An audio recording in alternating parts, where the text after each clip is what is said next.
Viewers আসসালামু আলাইকুম। আজকে আমি আপনাদের সামনে হাজির হয়েছি একটি উপহার নিয়ে। ভিউয়ার্স দেখুন, উপহারটি কি সুন্দর, দেখে কি বোঝা যাচ্ছে এটা আসলে কি?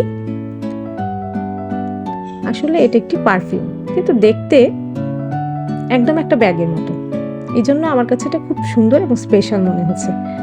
তাই আজকে আমি আপনাদের সাথে আমার এই ভালো লাগাটাই শেয়ার করছি।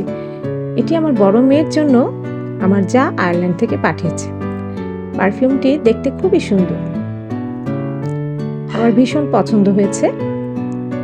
তো জাজাকাল্লাহ তাকে।